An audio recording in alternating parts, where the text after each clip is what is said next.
Ton ton घंटी बज चुकी है और अब समय है आप ही के अपने मनपसंद कार्यक्रम शिक्षा वाणी का। प्यारे बच्चों, आज शिक्षा वाणी का सफर आप तय करेंगे आपकी अपनी समता दीदी के साथ।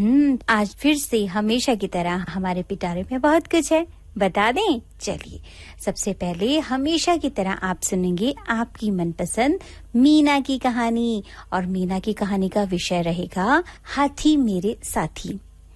और इसके बाद कक्षा 6 के विद्यार्थी तैयार रहें, हमारा विषय रहेगा सामाजिक विज्ञान पाठ 3 से आरंभिक नगर, और इसकी प्रस्तुति लेकर आ रही हैं हमारी अध्यापिका अर्चना माकन जी। इसकी समीक्षा की है महेश बाबू शर्मा जी ने। बस इसके बाद हमारी कक्षा 10 के विद्यार्थियों का समय रहेगा। कक्षा 10 के विद्यार्थियों का विषय है विज्ञान और पाठ 15, और इसकी प्रस्तुति लेकर आ रही हैं अध्यापिका अनीता चौधरी जी, और इसकी जो समीक्षा की है वो की है छुट्टन लाल मीना जी ने। तो भाई प्यारे बच्चों, अब सबसे पहले आपको ले चलते हैं मीना की दुनिया में और आपको सुनवाते हैं ये प्यारी सी कहानी जो है हाथी मेरे साथी। चलिए सुने फिर। मीना ने है झटपट सीखे पढ़ने के चटपट तरीके, हो पहेली जो सुलझानी मीना पे है उसकी चाबी। पढ़ो पढ़ाओ और खेलो खाओ, सरल करे ये सबका जीना, चतुर चपल है अपनी मीना। अंग्रेजी या ताता धिन्ना हो, पहाड़े या हो गिन्ना, कैसे भी हो कठिन सवाल मीना कर दे सब खुशहाल। पढ़ो पढ़ाओ और खेलो खाओ, सरल करे ये सबका जीना, चतुर चपल है अपनी मीना।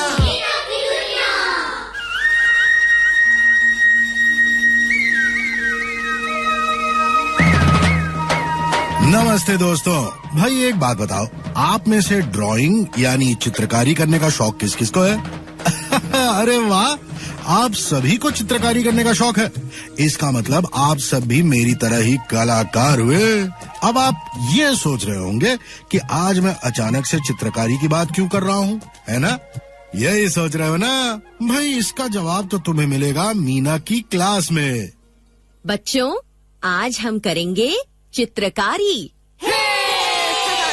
बहुत मजा आएगा। बहन जी, मैं फल और सब्जियां बनाऊंगा। और मैं पहाड़। मैं नदी। मैं चांद और तारे। एक मिनट। बच्चों, मैं अपने साथ लाई हूँ ये रंगीन चार्ट पेपर्स।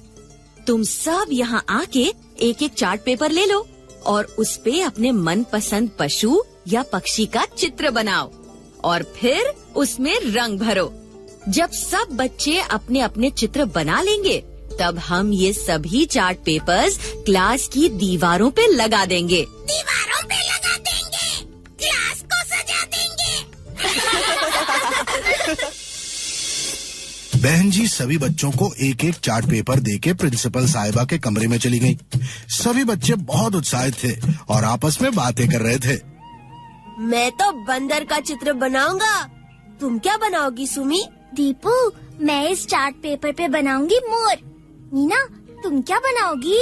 मैं वही सोच रही हूँ सुमी कि क्या बनाऊं। मीना, तुम मिट्ठू का चित्र बना लो ना। नहीं मीना, तुम मेरी बकरी मुनमुन का चित्र बनाओ। दीपा, मुझे मिट्ठू और मुनमुन दोनों ही बहुत अच्छे लगते हैं, इसीलिए मैंने सोच लिया है कि मैं इस चार्ट पेपर पे मुनमुन और मिट्ठू दोनों के चित्र बनाऊंगी। दोनों के? हाँ, मुनमुन घास खा रही होगी और मिट्ठू होगा मुनमुन की पीठ पे। पीठ पे? जैसे ड्राइवर बैठता है कार की सीट पे। मीना, तुम्हारे चित्र के बारे में सोच के मुझे एक गाना याद आ गया। कौन सा गाना गोलू?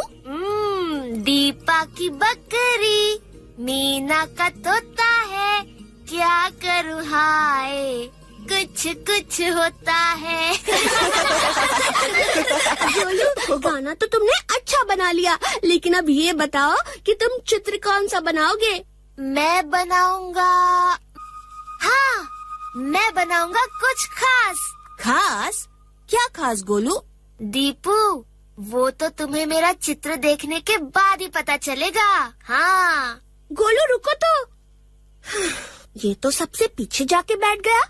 मीना, सुमी, लगता है गोलू सचमुच कोई खास चीज बनाना चाहता है, तभी तो एक कोने में बैठ के चित्र बना रहा है। चलो हम भी अपने अपने चित्र बनाते हैं। सभी बच्चों ने अपने अपने चार्ट पेपर पे अलग अलग पशुओं और पक्षियों के चित्र बनाए और उनमें रंग भरे। गोलू अभी भी सबसे पीछे बैठ के अपने चार्ट पेपर पे चित्र बना रहा था। ओहो, मेरा रबड़ कहाँ गया? अब ये लाइनें कैसे मिटाऊं? हाँ, मीना से मांगता हूँ। मीना, जरा अपना रबड़ देना। हाँ हाँ गोलू, ये लो। धन्यवाद मीना। मीना, लगता है गोलू कुछ खास ही चित्र बना रहा है। देखो तो जरा, कैसे बार बार बना रहा है, मिटा रहा है, फिर बना रहा है। अरे, गोलू तो पूरा चित्र ही मिटाने लगा। गोलू को पता नहीं क्या हुआ कि उसने अपना बनाया हुआ पूरा चित्र मिटा दिया। सब बच्चे ये देख के हैरान थे। बहन जी भी वापस आ चुकी थी। उन्होंने ये देख के गोलू से कहा, गोलू, तुमने अपना चित्र मिटा क्यों दिया? बहन जी, मैं इस चार्ट पेपर पे एक बड़ा सा हाथी बनाना चाहता था, लेकिन वो इस चार्ट में पूरा ही नहीं आ रहा। लगता है मुझे किसी छोटे पशु का चित्र बनाना होगा। उदास मत हो गोलू, किसी भी समस्या का हल अगर रचनात्मक ढंग से सोचा जाए तो वो हल जरूर मिल जाता है। रचनात्मक ढंग? गोलू, याद है वो प्यासे कौवे वाली कहानी? जब घड़े में थोड़ा सा पानी था और कौवे ने घड़े में तब तक कंकड़ डाले जब तक पानी ऊपर नहीं आ गया। इसे कहते हैं समस्या को रचनात्मक ढंग से सुलझाना, यानी बिल्कुल हट के सोचना। बहन जी, मेरे पास एक सुझाव है। हाँ हाँ मीना, बताओ। अगर गोलू 4 अलग अलग चार्ट पेपर ले और उन्हें किनारों से जोड़ के एक बड़ा सा चार्ट पेपर बना ले तो फिर ये उस पे अपना हाथी आसानी से बना सकता है। मीना, तुम्हारा सुझाव तो अच्छा है, लेकिन जहाँ जहाँ से चार्ट पेपर आपस में जुड़ेंगे वहाँ निशान पड़ जाएंगे और चित्र अच्छा नहीं लगेगा। हाँ, अगर कोई बड़ा सा चार्ट पेपर मिल जाता तो। गोलू, बड़ा चार्ट पेपर बाजार से मिल जाएगा। दीपू, लेकिन उसके लिए गोलू को स्कूल की छुट्टी होने का इंतजार करना होगा। बहन जी ठीक कह रही हैं दीपू। गोलू, मैं तुम्हारी परेशानी समझ सकती हूँ, लेकिन जैसा कि मैंने पहले कहा कि हर समस्या दूर हो सकती है, बस हमें उसका रचनात्मक हल सोचने की जरूरत होती है। बच्चों, क्या तुम गोलू को कुछ अलग हटके सुझाव दे सकते हो? मेरे पास एक सुझाव है। शाबाश सुमी, बताओ। बहन जी, अगर गोलू एक बड़े हाथी का चित्र ना बनाकर छोटे से हाथी के बच्चे का चित्र बनाए तो वो इस चार्ट पेपर पे आसानी से बन सकता है। और कोई चारा भी तो नहीं? अरे सरपंच जी, आप? नमस्ते। नमस्ते बहन जी। अंदर आइए ना। सरपंच जी नमस्ते। खुश रहो बच्चों। मैं तुम सबको एक न्योता देने आया हूँ। कैसा न्योता सरपंच जी? मीना बेटी, आज दोपहर को नए बालवाड़ी केंद्र का उद्घाटन है गांव में। तुम सब स्कूल की छुट्टी के बाद सीधे वहीं आ जाना। मैं तुम सबके माता पिता को भी वहाँ आने का न्योता दे आया हूँ। स्कूल की छुट्टी के बाद बहन जी सब बच्चों को लेके नए बालवाड़ी केंद्र पहुंची। सब बच्चों के माता पिता और सरपंच जी भी वहीं थे। उद्घाटन के बाद मीना के माँ बाबा, बहन जी और सरपंच जी आपस में बातें कर रहे थे और थोड़ी दूरी पे खड़े थे मीना और गोलू। मीना, बालवाड़ी की दीवारें देख रही हो? दीवारें? हाँ, जरा सोचो, अगर इन खाली दीवारों पे सुंदर सुंदर चित्रकारी की जाए तो ये कितनी अच्छी लगेंगी। मैं कुछ समझी नहीं गोलू। मीना, याद है सुबह मैं चार्ट पेपर पे एक बहुत बड़े हाथी का चित्र बनाना चाहता था? हाँ गोलू, मुझे याद है। मैं सोच रहा हूँ कि अगर मैं उस हाथी का चित्र इस दीवार पे बना दूँ तो? क्या तुम इतनी बड़ी दीवार पे हाथी का चित्र बना सकते हो? हाँ मीना, बस मुझे एक सीढ़ी चाहिए होगी। फिर मैं उस दीवार पे हाथी का एक बड़ा सा चित्र बनाऊंगा। नीचे हरी हरी घास, एक पेड़, उस पेड़ पे रंग बिरंगे पक्षी, और हाँ, मैं एक छोटे से तालाब का चित्र भी बनाऊंगा। तो चलो सरपंच जी को ये बात बताने। सरपंच जी को? हाँ, तुम घबरा क्यों रहे हो गोलू? बहन जी भी तो सरपंच जी के साथ खड़ी है। आओ। ठीक है, चलो। मीना और गोलू सरपंच जी के पास पहुँचे। सरपंच जी। अरे मीना बेटी, आओ आओ। सरपंच जी, गोलू आपसे कुछ कहना चाहता है। हाँ गोलू बेटा, कहो। सरपंच जी, मैं सोच रहा था कि घबराओ नहीं गोलू, जो कहना चाहते हो कहो। सरपंच जी, आज सुबह क्लास में मैं एक बड़े से हाथी का चित्र बनाना चाहता था, लेकिन क्या गोलू बेटा? जिस चार्ट पे मुझे चित्र बनाना था वो काफी छोटा था। मैं कुछ समझा नहीं। सरपंच जी, मैं कह रहा था कि अगर बालवाड़ी की दीवारों पे अलग अलग बड़े बड़े चित्र बना दिए जाए तो। वाह गोलू बेटा, सुझाव तो बहुत अच्छा है, लेकिन इतने बड़े चित्र बनाएगा कौन? मैं। अगर मुझे एक सीढ़ी मिल जाए तो मैं बालवाड़ी की दीवार पे बहुत सुंदर चित्रकारी कर सकता हूँ। गोलू ठीक कह रहा है सरपंच जी, ये सचमुच बहुत सुंदर चित्रकारी करता है। गोलू बेटा, मैं अभी तुम्हारे लिए एक सीढ़ी मंगवाता हूँ, फिर जो जी में आए बनाना। धन्यवाद सरपंच जी।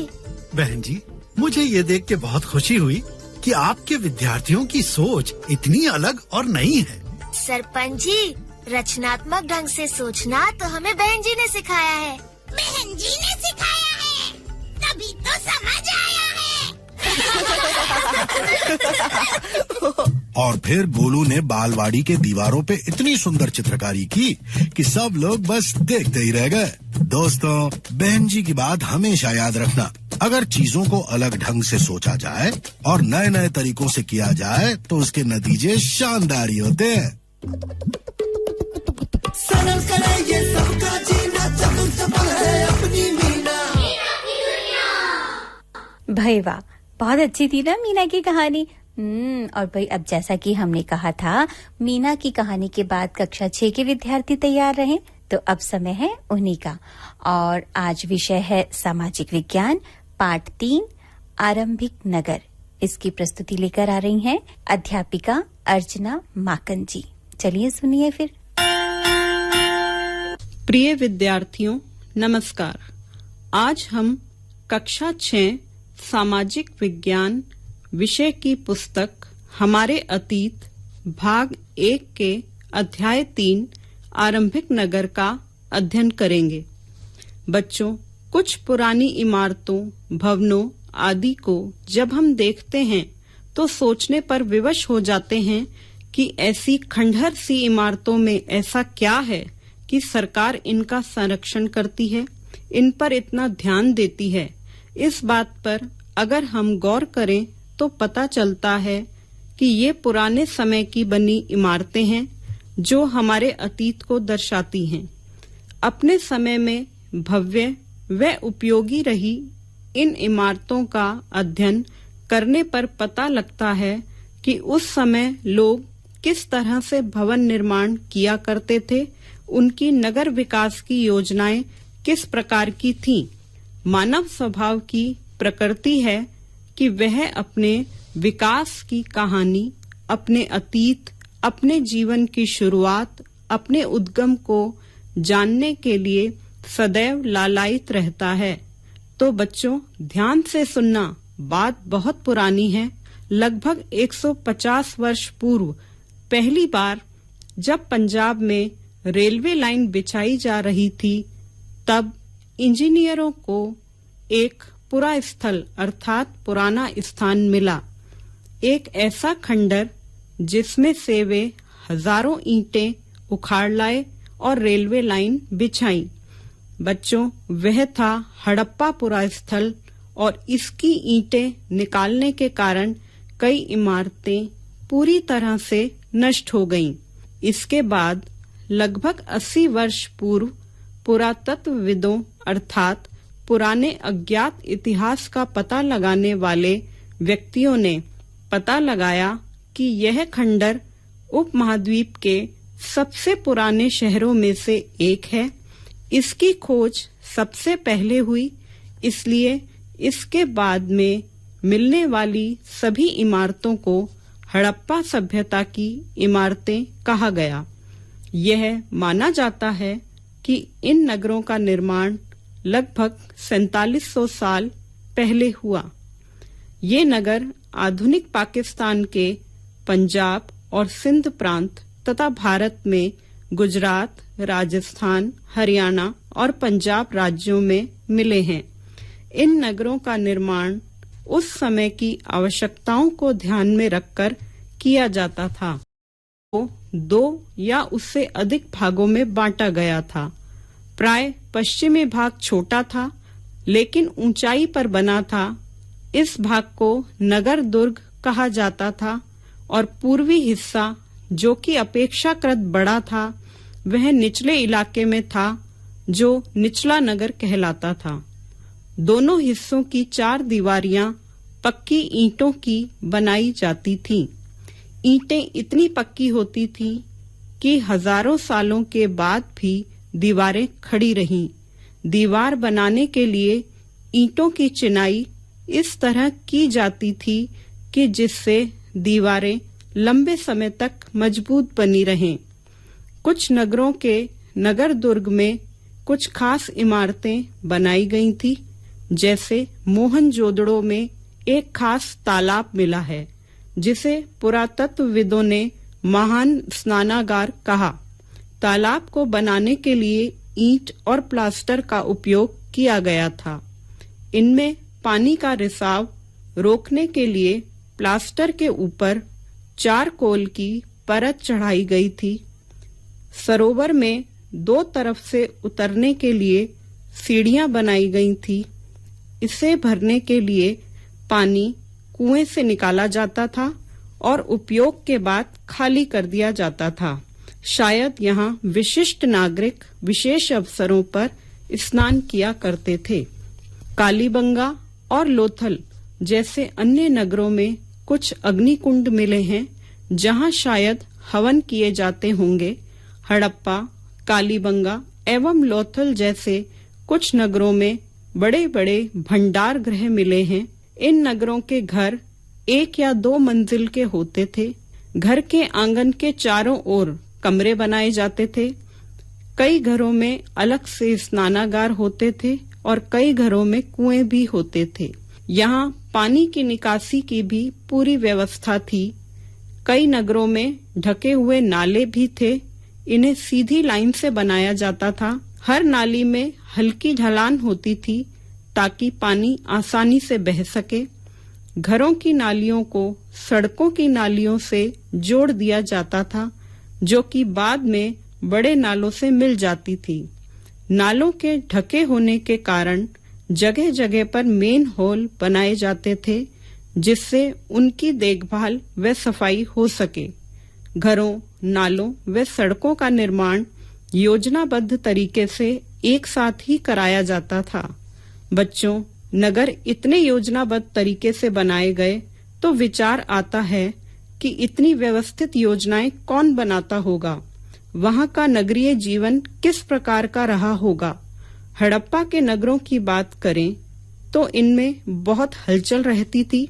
जो लोग खास तरह की इमारतें बनाने की योजना बनाते होंगे वे वहां के शासक अर्थात राजा होंगे। नगरों में शिल्पकार, स्त्री, पुरुष भी रहते थे जो अपने घरों या किसी उद्योग स्थल पर विभिन्न प्रकार की चीजें बनाने का काम करते थे। यह भी माना जाता है कि राजा लोगों को भेजकर दूर दूर से धातु, बहुमूल्य पत्थर और अन्य उपयोगी वस्तुएं मंगवाते होंगे। इच्छुक व्यक्ति स्वयं भी सुदूर देशों की यात्राएं करते थे, वहां से उपयोगी वस्तुएं लाते थे, साथ ही उस स्थान के किस्से कहानियां भी लेकर आते थे। खुदाई में मिट्टी के खिलौने भी मिले हैं जिनसे बच्चे खेलते होंगे। इन नगरों में लिपिक भी होते थे जो मुहरों पर और अन्य कई चीजों पर लिखते थे। हड़प्पा से प्राप्त एक मुहर के ऊपर एक खास लिपि के चिन्ह मिले हैं। उपमहाद्वीप में पाए गए लेखन का यह प्राचीनतम उदाहरण है। विद्वानों ने इसे पढ़ने की बहुत कोशिश की है, लेकिन वे अभी तक इसका अर्थ नहीं जान पाए। हड़प्पा की खुदाई में पुरातत्वविदों को बहुत सी वस्तुएं मिली हैं जो कि पत्थर, शंख, तांबे, कांसे, सोने और चांदी जैसी धातुओं से बनाई गई थी। तांबे और कांसों से औजार, हथियार, गहने और बर्तन बनाए जाते थे, जबकि सोने और चांदी से केवल गहने और बर्तन बनाए जाते थे। हड़प्पा के लोगों को कुछ चीजें यहाँ से मिलती थीं, लेकिन तांबा, लोहा, सोना, चांदी और बहुमूल्य पत्थरों जैसे पदार्थों को विभिन्न देशों से आयात किया जाता था। आयात करना अर्थात दूसरे देश से खरीदना। अनुमान है कि वहाँ के लोग तांबे का आयात आज के राजस्थान से करते थे। पश्चिम एशियाई देश ओमान से भी तांबे का आयात किया जाता था। कांसा बनाने के लिए तांबे के साथ मिलाई जाने वाली धातु टिन का आयात आधुनिक ईरान और अफगानिस्तान से किया जाता था। सोने का आयात आधुनिक कर्नाटक और बहुमूल्य पत्थर का आयात गुजरात, ईरान और अफगानिस्तान से किया जाता था। बच्चों, कच्चा माल उन पदार्थों को कहा जाता है जो या तो प्रकृति से प्राप्त होते हैं या फिर किसान या पशुपालक उनका उत्पादन करते हैं और इनसे फिर अन्य वस्तुएं तैयार की जाती हैं, जैसे लकड़ी या धातुओं के अयस्क प्राकृतिक रूप से उपलब्ध कच्चा माल हैं। फिर इनसे कई तरह की चीजें बनाई जाती हैं। उदाहरण के रूप में किसानों द्वारा पैदा किए गए कपास को कच्चा माल कहते हैं, जिससे बाद में कताई बुनाई करके कपड़ा बनाया जाता है। संभवतः 7000 साल पहले मेहरगढ़ के कपास की खेती होती थी। मोहनजोदड़ो में कपड़े के टुकड़ों के अवशेष, चांदी के एक फूलदान के ढक्कन और कुछ अन्य तांबे की वस्तुओं से चिपके हुए मिले हैं। पक्की मिट्टी तथा फेयंस से बनी तकलियां सूत कताई का संकेत भी देती हैं। फेयंस को कृत्रिम रूप से तैयार किया जाता था। बालू या स्फटिक पत्थरों के चूर्ण को गोंद में मिलाकर उनसे वस्तुएं बनाई जाती थीं। इसके बाद उन वस्तुओं पर एक चिकनी परत चढ़ाई जाती थी। इस चिकनी परत के रंग नीले या हल्के समुद्री हरे होते थे। हड़प्पा सभ्यता के लोग पत्थर की मोहरें बनाते थे। ये आयताकार होती थी। मोहरों पर सामान्यतया जानवरों के चित्र मिलते हैं। मोहरों का प्रयोग सामान से भरे डब्बों या थैलों को चिन्हित करने के लिए किया जाता था, जिन्हें एक जगह से दूसरी जगह भेजा जाता था। थैले को बंद करने के बाद उनके मुहानों पर गीली मिट्टी पोतकर उन पर मोहर लगाई जाती थी। मोहर की छाप को मोहरबंद कहते थे। अगर यह छाप टूटी हुई नहीं होती थी तो ये साबित हो जाता था कि सामान के साथ छेड़छाड़ नहीं हुई है। ये लोग काले रंग से डिजाइन किए खूबसूरत लाल मिट्टी के बर्तन भी बनाते थे। इन सभी वस्तुओं का निर्माण विशेषज्ञों द्वारा किया जाता था। बच्चों, विशेषज्ञ वह व्यक्ति होता है जो किसी खास चीज को बनाने के लिए खास प्रशिक्षण लेता है, जैसे पत्थर तराशना, मनके चमकाना, मोहरों पर पच्चीकारी करना आदि। यहाँ की सबसे आकर्षक वस्तुएं मनके, बांट और फलक हैं। बहुत उपयुक्त तरीके से इन बांटों को बनाया जाता था। इन्हें चर्ट पत्थर से बनाया गया था। इन्हें शायद बहुमूल्य पत्थर और धातुओं को तौलने के लिए बनाया गया होगा। यहाँ के मनके भी कई कार्लियन पत्थरों से बनाए जाते थे। पत्थरों को काटकर व तराशकर मनके बनाए जाते थे। इनके बीच में छेद किए गए थे ताकि धागा डालकर माला बनाई जा सके। इसके अतिरिक्त कढ़ाईदार वस्त्र पहने कई मूर्तियां भी प्राप्त हुई हैं। कुछ मूर्तियां ऐसी हैं कि उनका चेहरा बहुत ही आकर्षक ढंग से बनाया गया है। यहाँ तक कि उनके चेहरे पर दाढ़ी को भी बहुत अच्छी तरह दर्शाया गया है। यह कार्य किसी विशेषज्ञ का ही हो सकता है। संभवतः यहाँ पर पुरुष एवं महिलाएं दोनों ही विशेषज्ञ रहे होंगे। अभी तक हमने बात की शासकों, दस्तकारों, मूर्तिकारों एवं विशेषज्ञों की। तो बच्चों, सोचने की बात यह है कि इन सब के भोजन की व्यवस्था कैसे होती होगी। तो बात करेंगे यहाँ की खेती की। यहाँ के लोग नगरों के अलावा गांवों में भी रहते थे। वे अनाज उगाते थे और जानवर भी पालते थे। किसान और चरवाहे शहरों में रहने वाले शासकों, लेखकों और दस्तकारों को खाने का सामान देते थे।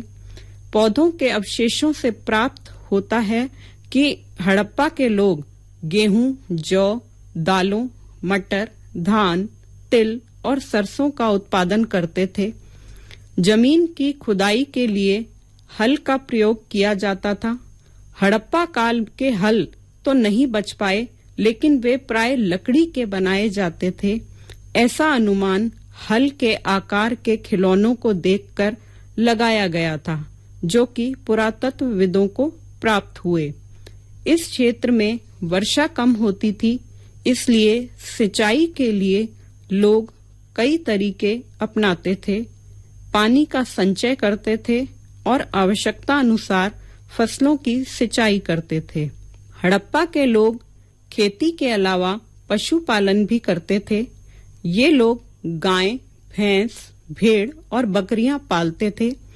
बस्तियों के आसपास तालाब और चारागाह होते थे, लेकिन सूखे महीनों में जानवरों के झुंडों को चारा पानी की तलाश में दूर दूर तक ले जाया जाता था।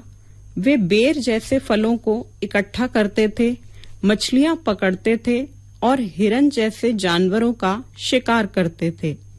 हड़प्पा सभ्यता के अवशेष भारत के गुजरात राज्य से भी प्राप्त हुए हैं। अतः बच्चों, इसके बारे में तो जानना और भी जरूरी हो जाता है। कच्छ के इलाके में खादिर, बैंत के किनारे धौलावीरा नामक नगर बसा था। वहां साफ पानी मिलता था और जमीन भी उपजाऊ थी। यहाँ हड़प्पा सभ्यता के कई नगर 2 भागों में विभक्त थे। वहीं धौलावीरा नगर को 3 भागों में बांटा गया था। इसके प्रत्येक हिस्से के चारों ओर पत्थर की ऊंची ऊंची दीवारें बनाई गई थी। इसके अंदर जाने के लिए बड़े बड़े प्रवेश द्वार थे। इस नगर में एक खुला मैदान भी था, जहां सार्वजनिक कार्यक्रम आयोजित किए जाते थे। यहाँ मिले कुछ अवशेषों में हड़प्पा लिपि के बड़े बड़े अक्षरों को पत्थरों में खुदा पाया गया है। इन अभिलेखों को शायद लकड़ी से जड़ा गया था। यह एक अनोखा अवशेष है, क्योंकि आम तौर पर हड़प्पा के लेख मुहर जैसी छोटी वस्तुओं पर पाए जाते थे। गुजरात की खंबात की खाड़ी में मिलने वाली साबरमती की एक उपनदी के किनारे बसा लोथल नगर ऐसे स्थान पर बसा था जहां कीमती पत्थर जैसा कच्चा माल आसानी से मिल जाता था। यह पत्थरों, शंखों और धातुओं से बनाई गई चीजों का एक महत्वपूर्ण केंद्र था। इस नगर में एक भंडार गृह भी था। इस भंडार गृह में कई मुहर और मुद्रांकन या मुहरबंदी मिले हैं। लोथल में एक बड़ा तालाब था, जो कि लोथल का बंदरगाह रहा होगा, जहां समुद्र के रास्ते आने वाली नावें रुकती थीं। संभवतः यहाँ पर माल चढ़ाया उतारा जाता होगा। यहाँ एक इमारत भी मिली है, जहाँ शायद मनके बनाने का काम होता था। पत्थर के टुकड़े, अधबने मनके बनाने वाले उपकरण और तैयार मनके भी यहाँ मिले हैं। बच्चों, जैसे हमें किसी चीज की शुरुआत को जानने की उत्सुकता रहती है, वैसे ही हमें उसके अंत के बारे में जानने की जिज्ञासा भी रहती है। एक सभ्यता जो इतनी फली फूली, जिसका विकास इतने योजनाबद्ध तरीके से हुआ, ऐसा क्या हुआ कि धीरे धीरे इस सभ्यता का अंत हो गया। लगभग 3900 साल पहले एक बड़ा बदलाव देखने को मिलता है। अचानक ही लोगों ने इस नगर को छोड़ दिया। लेखन, मुहर और बांटों का प्रयोग बंद हो गया। दूर दूर से कच्चे माल का आयात काफी कम हो गया। मोहनजोदड़ो में सड़कों पर कचरे के ढेर बनने लगे। जल निकास हो गई और सड़कों पर ही झुग्गी नुमा घर बनाए जाने लगे। ये परिवर्तन किन कारणों से हुए, इस बारे में कुछ पता नहीं चल पाया। इस बारे में विद्वानों के अलग अलग मत हैं। कुछ विद्वानों का कहना है कि नदियां सूख गई थी। अन्य का कहना है कि जंगलों का विनाश हो गया था। इसका कारण यह भी हो सकता है कि ईंट पकाने के लिए ईंधन की जरूरत पड़ती थी। इसके अतिरिक्त मवेशियों के बड़े बड़े झुंडों से चारागाह और घास के मैदान समाप्त हो गए होंगे।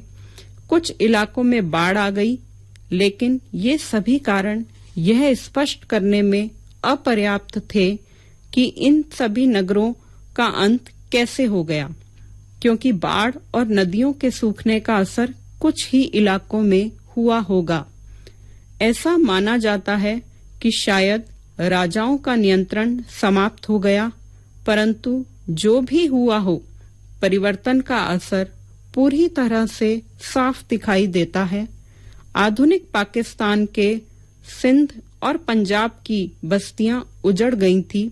कई लोग पूर्व और पश्चिम के इलाकों में नई और छोटी बस्तियों में आकर बस गए।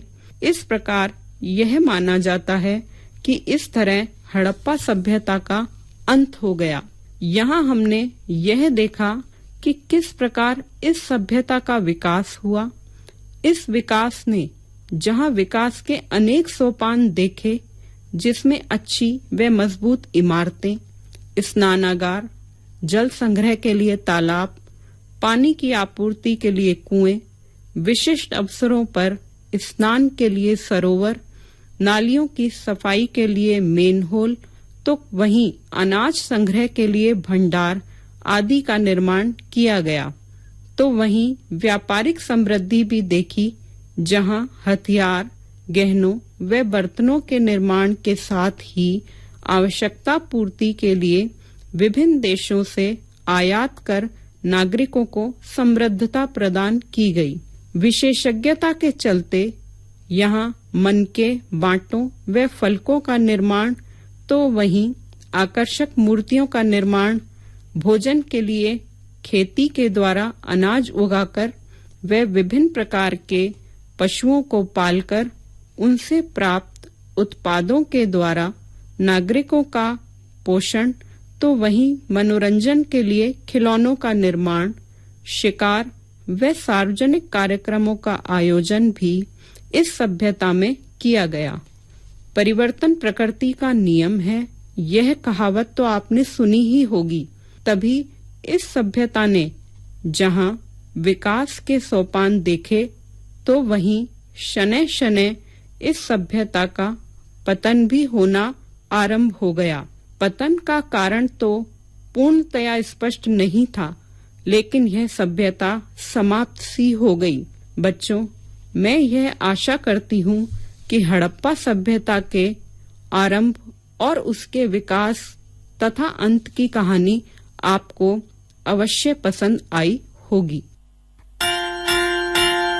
और अब वक्त हो चला है कक्षा 10 के विद्यार्थियों का। विषय विज्ञान पाठ 15 और इसकी प्रस्तुति लेकर आ रही हैं अनीता चौधरी जी। चलिए सुनिए फिर। प्यारे बच्चों, नमस्कार। प्रकृति का ना करे हरण, आओ बचाए पर्यावरण।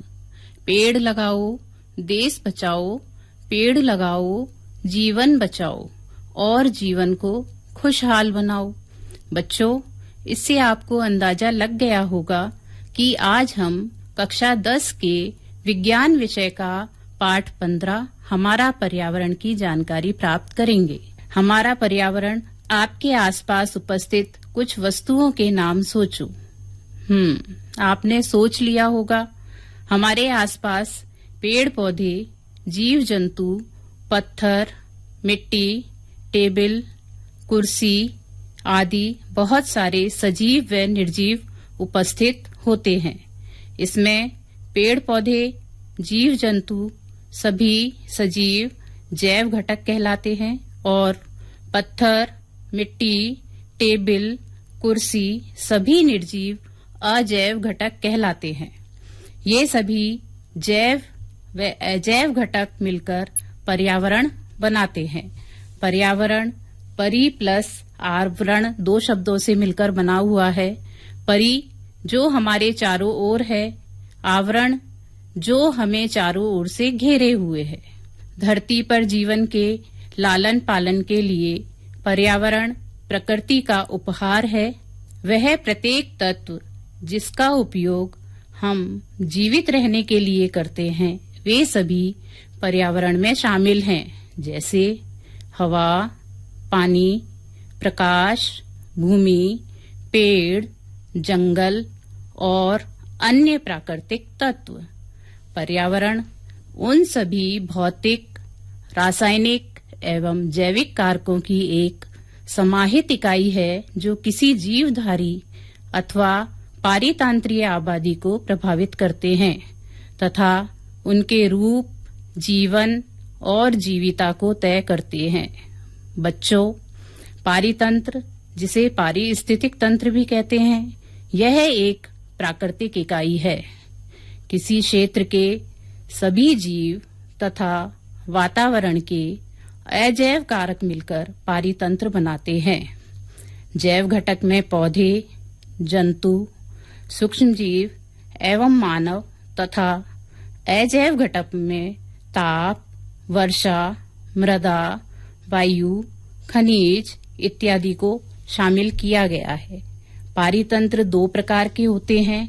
एक तो प्राकृतिक जो कि प्रकृति द्वारा निर्मित होता है, जैसे वन, तालाब, झील आदि। दूसरा मानव निर्मित या कृत्रिम, जैसा कि नाम से पता चल रहा है, इसे मानव द्वारा बनाया जाता है। इसके उदाहरण हैं बगीचा, खेत आदि। पारितंत्र में विभिन्न जीव जंतु पादप वर्ग आते हैं।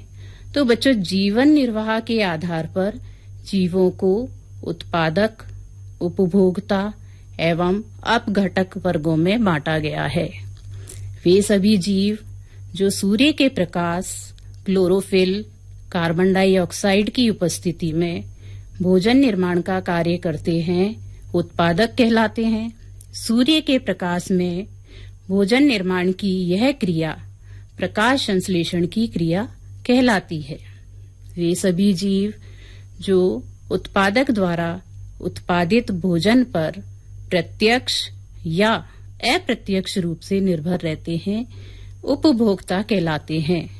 उपभोक्ता को मुख्यतः शाकाहारी, मांसाहारी, सर्वाहारी एवं परिजीवी में बांटा गया है। शाकाहारी वे जीव जंतु होते हैं जो पेड़ पौधों से उत्पन्न भोजन या हम यूं कहें उत्पादक को भोजन के रूप में उपयोग करते हैं। इसके उदाहरण हैं बकरी, गाय, भैंस आदि। मांसाहारी वे जंतु हैं जो भोजन के रूप में अन्य जीव जंतुओं को खाते हैं, जैसे छिपकली, बिल्ली, कुत्ता, कीट, पतंगे आदि। सर्वाहारी वे जीव जंतु होते हैं जो भोजन के रूप में हरे साग सब्जी तो खाते ही हैं, साथ में जीव जंतु दोनों का भी उपयोग करते हैं। सर्वाहारी जंतु कहलाते हैं। इसका सबसे अच्छा उदाहरण है मनुष्य। परिजीवी वे जीव होते हैं जो भोजन के लिए अन्य जीव जंतु अथवा पादप पर निर्भर रहते हैं, जैसे जोंक, अमरबेल आदि। अपघटक जीवाणु, कवक जैसे सूक्ष्म जीव अपघटक कहलाते हैं। ये मृत जीव जंतु अथवा सड़े गले अपशिष्ट मृत जैव अवशेषों का अपघटन करते हैं। ये अपघटक कार्बनिक पदार्थों को सरल यौगिकों व तत्वों में बदल देते हैं। ये सरल यौगिक तथा तत्व पृथ्वी के पोषण भंडार में वापस चले जाते हैं। इस प्रकार से अपघटक वातावरण को स्वच्छ करने का कार्य करते हैं। साथ ही अपघटक जीव मृत पौधों एवं जंतुओं के मृत शरीर में उपस्थित विभिन्न तत्वों को फिर से पृथ्वी के पोषण भंडार में वापस पहुंचाने का कार्य भी करते हैं। पोषक तत्व पुनः प्राप्त हो जाने से मिट्टी की उपजाऊ शक्ति बनी रहती है। अतः अपघटकों द्वारा मृदा की प्राकृतिक पुनः पूर्ति होती रहती है। बच्चों, इसी क्रम में आगे हम बात करते हैं भोजन श्रृंखला या आहार श्रृंखला के बारे में। आहार श्रृंखला विभिन्न जैविक स्तरों पर भाग लेने वाले जीवों की एक श्रृंखला है। आहार श्रृंखला का प्रत्येक चरण अथवा कड़ी एक पोषी स्तर बनाता है। स्वपोषी, जिन्हें उत्पादक भी कहते हैं, प्रथम पोषी स्तर का निर्माण करते हैं। यह स्तर सूर्य से प्राप्त ऊर्जा को भोजन के रूप में संग्रहित करते हैं। इस भोजन या यूं कहें ऊर्जा को विषम पोषी अर्थात उपभोक्ताओं के लिए उपलब्ध कराते हैं। शाकाहारी जंतु, जिन्हें प्राथमिक उपभोक्ता कहा जाता है, द्वितीय पोषी स्तर का निर्माण करते हैं। छोटे मांसाहारी, जिन्हें द्वितीयक उपभोक्ता कहा जाता है, वो तीसरे पोषी स्तर का निर्माण करते हैं। तृतीय उपभोक्ता कहते हैं, चौथा पोषी स्तर बनाते हैं। मैं आपको घास के मैदान की आहार श्रृंखला के बारे में बताती हूँ, जहाँ घास और छोटे पौधे को कीट पतंगे टिड्डी इत्यादि खाते हैं। जहाँ घास के मैदान प्रथम पोषी स्तर हैं, टिड्डी कीट पतंगे द्वितीय पोषी स्तर व प्राथमिक उपभोक्ता के उदाहरण हैं। छोटे कीट पतंगों व टिड्डी को मेंढक भोजन के रूप में खाता है, तो मेंढक तृतीय पोषी स्तर और द्वितीय उपभोक्ता का उदाहरण है। मेंढक को सांप भोजन के रूप में ग्रहण करता है, तो सांप चौथा पोषी स्तर और तृतीयक उपभोक्ता का उदाहरण है। सांप को बाज भोजन के रूप में ग्रहण करता है, तो बाज पांचवा पोषी स्तर और चतुर्थ उपभोक्ता का उदाहरण है। बच्चों, यदि आहार श्रृंखला में एक से अधिक आहार श्रृंखलाएं शामिल हो जाएं, तो वो आहार जाल का निर्माण करती हैं। इसे हम एक उदाहरण द्वारा समझ सकते हैं। जैसे अभी पहले उदाहरण दिया था, घास के मैदान, छोटे झाड़ियां आदि पौधे, इनके द्वारा उत्पन्न पदार्थों को कीट पतंगे, खरगोश, हिरण, चूहा, विभिन्न प्रकार के जीव जंतु भोजन के रूप में खाते हैं। घास, पौधे, झाड़ी ये प्रथम पोषी स्तर हैं। कीट पतंगे, खरगोश, हिरण, चूहा ये द्वितीय पोषी स्तर और प्राथमिक उपभोक्ता हैं, अर्थात उत्पाद को भोजन के रूप में ग्रहण करने वाले पहले जीव जंतु।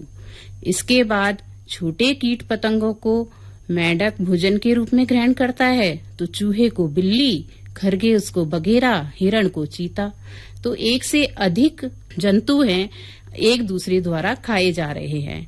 आमतौर पर प्रत्येक जीव दो या अधिक प्रकार के जीवों द्वारा खाया जाता है, जो स्वयं अनेक प्रकार के जीवों का आहार बनते हैं।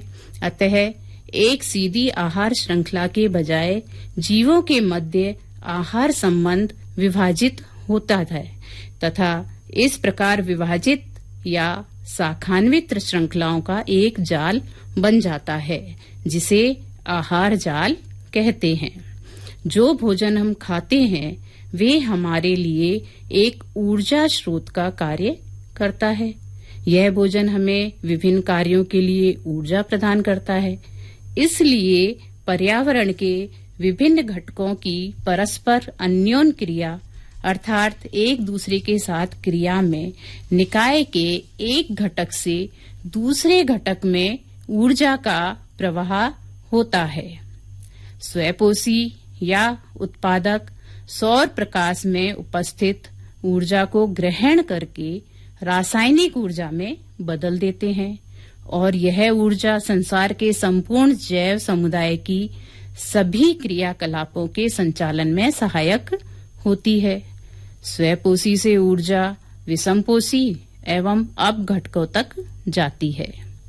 बच्चों, ऊर्जा संरक्षण का एक नियम है। इस नियम के अनुसार ऊर्जा का एक रूप से दूसरे रूप में परिवर्तन होता है।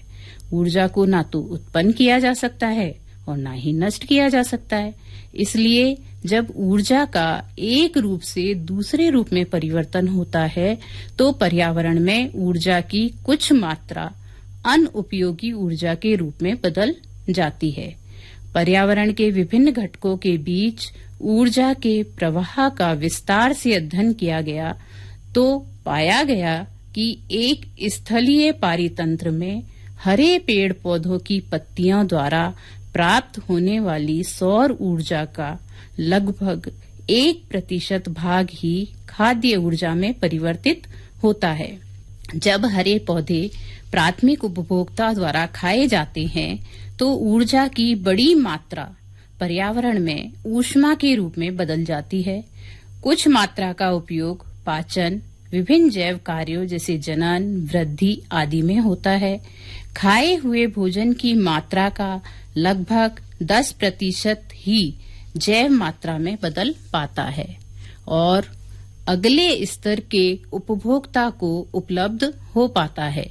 इसलिए हम यह भी कह सकते हैं कि प्रत्येक पोषी स्तर पर उपलब्ध कार्बनिक पदार्थों की मात्रा का औसतन 10% ही उपभोक्ता के अगले पोषी स्तर तक पहुंचता है। उपभोक्ता के प्रत्येक पोषी स्तर के लिए ऊर्जा की बहुत कम मात्रा उपलब्ध हो पाती है।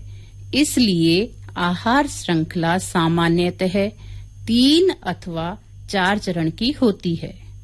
प्रत्येक चरण पर ऊर्जा की कमी इतनी अधिक होती है कि चौथे पोषी स्तर के बाद उपयोगी ऊर्जा की मात्रा बहुत कम हो जाती है। सामान्यतः निचले पोषी स्तर पर जीवों की संख्या सबसे अधिक होती है, अतः उत्पादक स्तर पर यह संख्या सर्वाधिक होती है। जैसे जैसे पोषी स्तर बढ़ते हैं, जीवों की संख्या कम होती जाती है। छोटे जीव जंतु, कीट पतंगे, टिड्डी, चूहे आदि संख्या में अधिक पाए जाते हैं, जबकि बड़े पोषी स्तर के जीव शेर, चीता वगैरह इत्यादि संख्या में कम पाए जाते हैं। आहार श्रृंखला में ऊर्जा प्रवाह एक दिशिक होता है, अर्थात स्वपोषी जीवों द्वारा ग्रहण की गई ऊर्जा पुनः सौर ऊर्जा में परिवर्तित नहीं होती है। इसलिए शाकाहारी को स्थानांतरित की गई ऊर्जा पुनः स्वपोषी जीवों को नहीं मिल पाती है। यह एक पारितंत्र में ऊर्जा के प्रवाह का आरेख एक त्रिभुज द्वारा प्रदर्शित किया जाता है, जिसमें आधार भाग उत्पादक के ऊर्जा स्तर को दिखाता है। जैसे जैसे शीर्ष की तरफ जाते हैं तो ऊर्जा स्तर कम होता जाता है, इसलिए ऊर्जा पिरामिड सीधा होता है। बच्चों, आहार श्रृंखला में हमारी जानकारी के बिना ही कुछ हानिकारक तत्व प्रवेश कर जाते हैं। इसी आहार श्रृंखला से वे जीव जंतु और हमारे शरीर में प्रवेश करते हैं। जैसे फसलों को रोग एवं कीटों से बचाने के लिए कीटनाशक रसायन का प्रयोग किसानों द्वारा किया जाता है। बारिश के मौसम में रसायन बहकर मिट्टी में व जल स्रोतों में चले जाते हैं। मिट्टी से इन पदार्थों का पौधों द्वारा जल एवं खनिजों के साथ अवशोषण हो जाता है तथा जलाशयों से ये जलीय पौधों एवं जंतुओं में प्रवेश कर जाते हैं। क्योंकि ये पदार्थ अजैव निम्नीकृत हैं, इसलिए ये प्रत्येक पोषी स्तर पर इकट्ठा होते जाते हैं। क्योंकि किसी भी आहार श्रृंखला में मनुष्य सबसे ऊपर है, इसलिए हमारे शरीर में यह रसायन सर्वाधिक मात्रा में संचित हो जाते हैं। इसे जैव आवर्धन कहते हैं। यही कारण है कि हमारे खाद्यान्न गेहूं तथा चावल, सब्जियां, फल तथा मांस में कीटनाशक रसायन के अवशिष्ट अलग अलग मात्रा में उपस्थित होते हैं। इन्हें पानी से धोकर या अन्य किसी प्रकार से अलग नहीं किया जा सकता। इसलिए इन हानिकारक रसायनों का कम से कम उपयोग विभिन्न क्रियाकलापों में हमारे द्वारा किया जाना चाहिए। हम सब पर्यावरण का एक समेकित भाग हैं। पर्यावरण में परिवर्तन हमें प्रभावित करते हैं तथा हमारे क्रियाकलाप व गतिविधि हमारे चारों ओर के पर्यावरण को प्रभावित करते हैं, जैसे जल प्रदूषण, वायु प्रदूषण, भूमि प्रदूषण, ध्वनि प्रदूषण इत्यादि।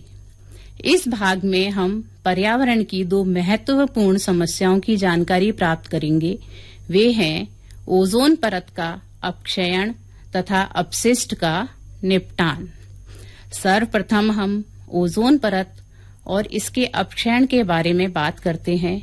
ओजोन के अणु ऑक्सीजन के 3 परमाणुओं से मिलकर बनते हैं, जबकि सामान्यतः ऑक्सीजन के अणु में 2 परमाणु ऑक्सीजन के होते हैं।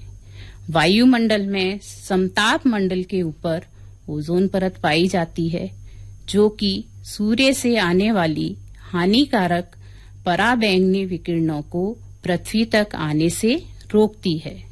यह ओजोन परत पराबैंगनी किरणों से जीवों की रक्षा करती है। वायुमंडल के उच्चतर स्तर पर पराबैंगनी विकिरणों के प्रभाव से ऑक्सीजन अणुओं का विघटन हो जाता है और स्वतंत्र ऑक्सीजन परमाणु का निर्माण होता है। ओजोन परत को मानव निर्मित रसायन क्लोरोफ्लोरोकार्बन द्वारा हानि होती है। इस रसायन का उपयोग रेफ्रिजरेटर और अग्निशमन के लिए किया जाता है।